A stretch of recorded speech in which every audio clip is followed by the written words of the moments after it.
안녕하세요. 김현지입니다. 오늘은 라마찬드란 박사의 두뇌 실험실 이렇게 생긴 책인데요. 이 책을 한번 리뷰해 보려고 해요.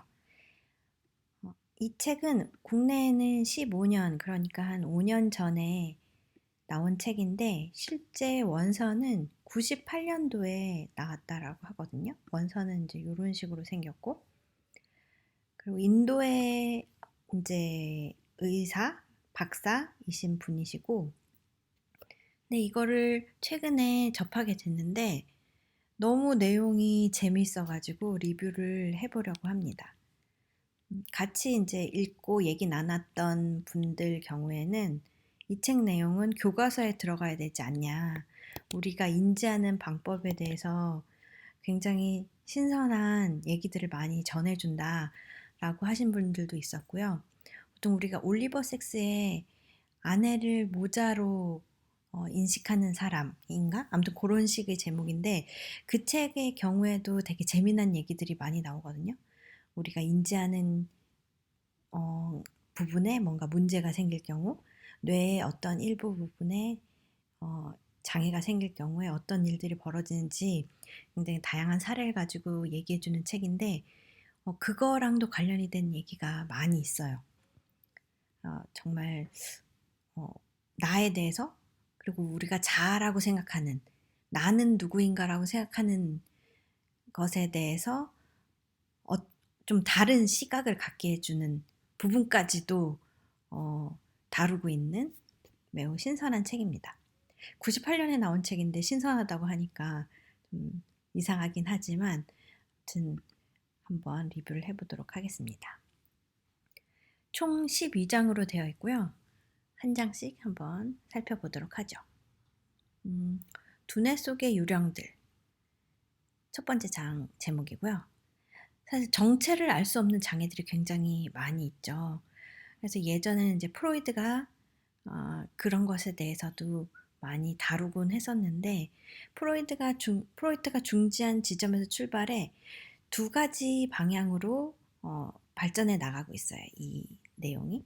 그래서 하나는 실험 인식론, 뇌가 어떻게 지식과 믿음을 표상하는가에 대한 방향으로의 연구도 한 방향 쭉 열심히 나가고 있고, 또 하나는 심적인 것과 두뇌의 물리적 장애가 어떻게 연관되어 있는가, 요거에 대해서도 어, 한 방향이 또 열심히 발전해 나가고 있죠. 그리고 이제 이 라마찬드란 박사 같은 경우에는 이제는 이런 장애들이나 그리고 사람들의 인지에 대한 내용이 실험적으로 접근해 나가고 있는 중이다라는 긍정적인 방향이다라고 얘기하고 있고, 의학자는 사실상 탐정과 다르지 않다라는 얘기도 전해주고 있습니다. 그래서 오늘날의 신경과학은 어떻게 보면 패러데이 실험 단계에 있다라고 비유해서 얘기를 해줬는데요. 패러데이는 사실 전기와 자기가 연관되어 있는 것을 처음으로 그 아이디어를 그러니까 발견한 거죠. 그런 상황을 발견했고, 사실 발견은 했지만 그거에 대해서 잘 정리해낸 것은 맥스웰이죠. 파동 방정식을 만들어냄으로써 패러데이가 발견하고 이런 것 같아 라고 했던 그거를 집대성에서 정리한 사람은 맥스웰인데, 우리 그 정신 그리고 뇌 이런 부분에 있어서는 패러데이 단계에 있는 것 같다라고 얘기해주고 있어요.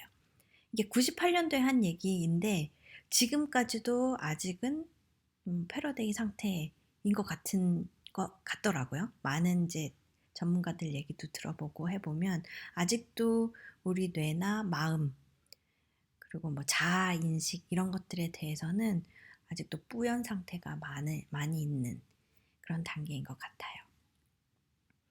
그리고 과학적 혁명을 이루기 위해선 복잡한 기계가 꼭 필요한 것은 아니다. 이런 얘기도 하시고요.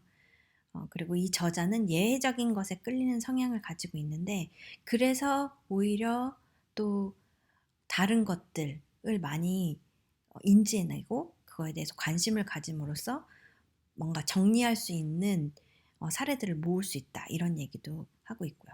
그래서 임상의 같은 경우에 어떻게 보면 한 명이 무슨 의미가 있냐라고 얘기하는 쪽도 많이 있지만, 이분 같은 경우에는 실제로 합리적으로 진단해 볼 수 있고 그리고 실험실에서 실험해 볼 수 있고 그러니까 이 실험이라는 게 그러니까 물어보는 거죠. 요럴 땐 어떠세요? 요럴 땐 어떠세요? 이렇게 물어보는 거죠. 그래서 사실 과학이 발전해서 임상의학이 좀 줄어들고 있는 건 사실이긴 하지만 이렇게 아직 우리가 발견해 내지 못한 그런 분야들은 한 명, 두 명 굉장히 희귀한 케이스잖아요. 그런 사람들로부터 우리가 가닥을 잡아 나갈 수 있는 되게 좋은 방법이다. 임상의학도 그런 얘기도 하고 있습니다. 그래서 뭐 축두엽에 발작이 있었던 사람이 그 후부터는 세상을 시로 보는 거예요. 시로 다 표현하고 그러니까 이런 독특한 능력을 가지게 되는데 이렇게 독특한 사람들이 생겨나게 특이한 이상을 가진 후에 생겨날 수 있다라는 거는 그러면 정상적인 사람도 어떻게 그 능력을 잠재적 능력을 끌어낼 수는 없을까? 이런 생각을 하게 된 거죠. 그런 사례들을 접하면서 그래서 이쯤에서 두뇌의 해부학적 구조를 한번 봅니다. 이렇게 생겼고요. 주로 그 감각 피질에 대한 얘기를 많이 하게 될 거고요. 그리고 두정엽 얘기도 하게 되고 운종 피질 요런 쪽의 얘기를 그리고 시상하부 요런 쪽의 얘기를 이 책에서는 많이 다루게 됩니다. 우리는 태어나면서 1000억 개 이상의 뉴런을 가지고 태어난다고 해요. 그리고 나이가 들면서 이 뉴런이 점점점 죽어가게 되죠.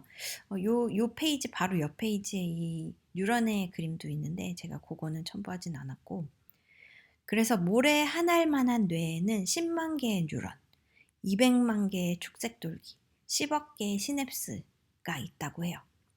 그리고 시상은 진화적으로 대뇌 피질보다 앞선 부분인데 시상은 여기 있죠. 그리고 여기 피질들이 있고 냄새를 제외한 감각적 정보를 모두 거치는 중개소예요. 요거를 열심히 다룰 필요는 없긴 한데 뒤에 계속 이런 얘기들이 나오거든요. 요거에서 어떻게 해서 이런 얘기가 나와서 한번 짚어보는 부분인데 일단 그래도 적당히 넘어가고 그래서 과거에는 각각의 기능들이 따로 있고 뇌의 각각 부분에 따라서 기능들이 따로 있고 자기가 할 일들만 한다라고 주장하는 사람들과 그리고 두뇌는 하나의 전체로 기능한다.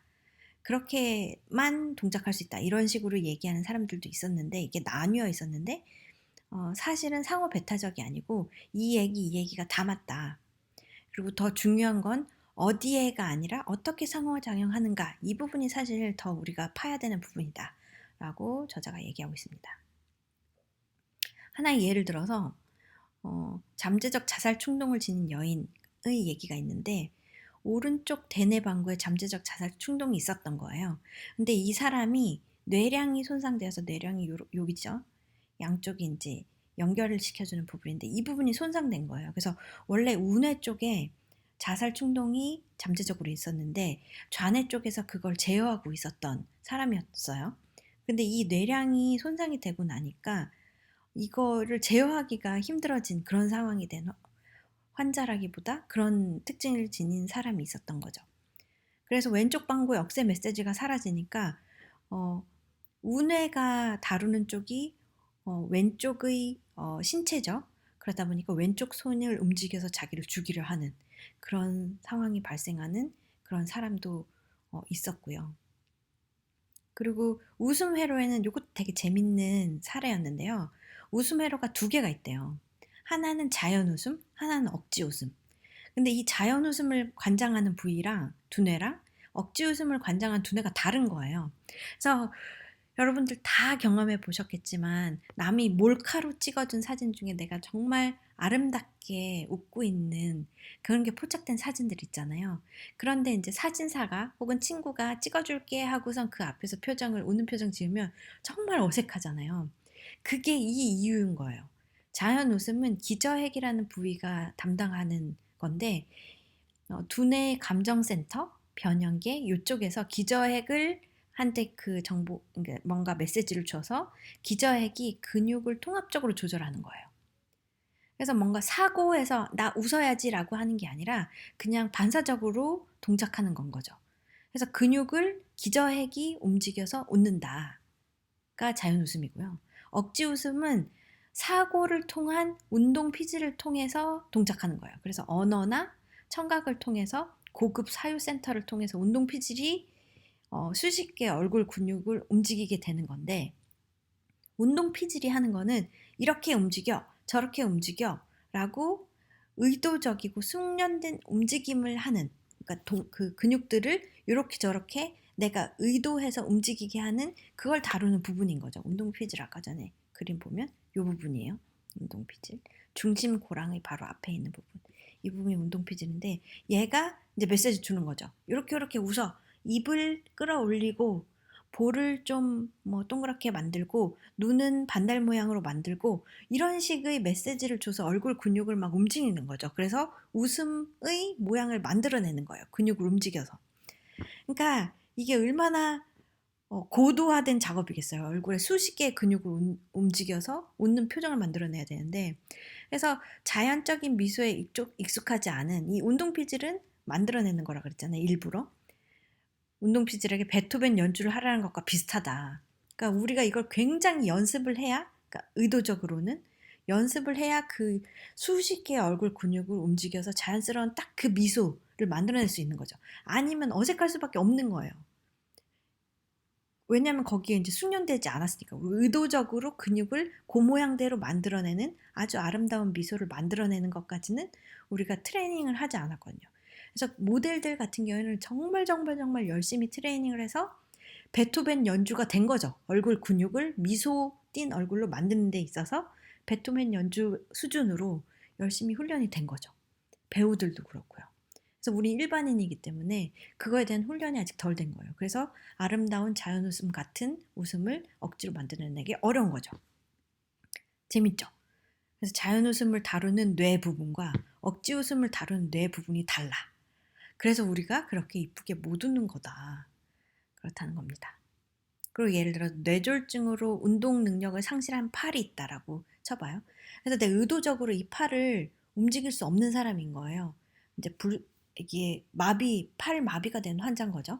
그런데 하품할 때는 양팔을 쭉 뻗으면서 자연스럽게 하품을 하는 거예요.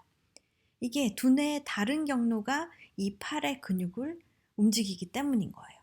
그래서 의도적으로 이렇게 팔을 오른쪽으로 움직여봐 라고 하는 그 통로는 장애가 생긴 거죠. 마비가 돼서 그 뇌 부분이 상실해서.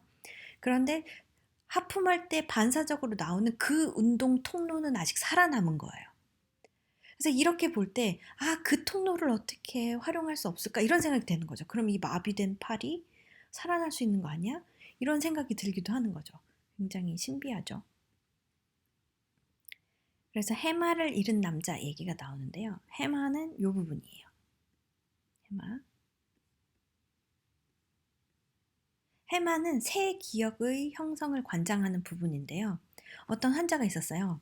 그래서 그 사람이 와가지고 얘기를 하죠. 대화를 나누면서 이제 이 라마찬드란 박사가 물어봅니다. 이게 뭐예요? 물어봤더니 펜입니다. 라고 대답을 해요. 무슨 색이에요? 빨강색이요. 제가 지금 어떻게 했죠? 쿠션 아래 숨겼어요. 라고 대답을 잘해요. 1분 뒤에 좀 전에 뭘 보여줬나요? 물어보면 몰라요. 어디 있을까요? 몰라요. 이렇게 대답을 하는 거예요.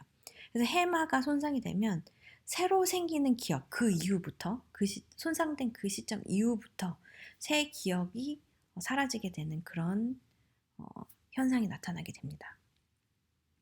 그래서 두뇌 속에 이제 특화된 모듈들이 되게, 이제 지금 요 1장에서는 이제 샘플로 사례들 몇 개 하고 우리의 흥미를 막 북돋우고 있죠.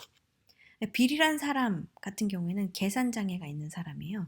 그래서 숫자 크기에 대해서는 이해를 해요. 2보다 3이 크다.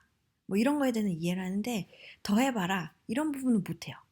뭐 계산 장애라는 증상이 있어요, 실제로.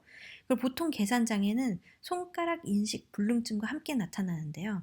그래서 이 손가락 인식 불능증은 어떤 거냐면 어느 손가락을 가리키거나 만지는지 대답을 못하는 그 현상이에요.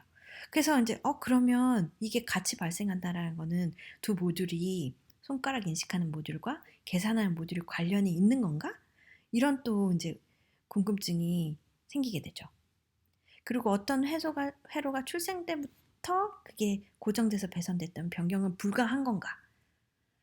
변경할 수 있으면 뭔가 한쪽이 문제가 생기더라도 다르게 변경해 갖고 거기를 다시 살릴 수 있는 건 생길 수는 없을까? 이런 생각이 들게 되는 거죠.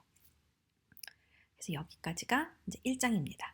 1장에서 요런 되게 신기한 사례들 궁금하죠? 궁금한 사례들을 몇 가지 예를 들었고요. 앞으로 요것들을 파헤쳐 나가는 이 책 리뷰를 쭉 해나가도록 하겠습니다. 여러분 그러면 다음 시간에 2장 갑작스런 신체의 상실을 두뇌는 어떻게 극복하는가에 대해서 다뤄보도록 하겠습니다. 다음 시간에 만나요. 안녕.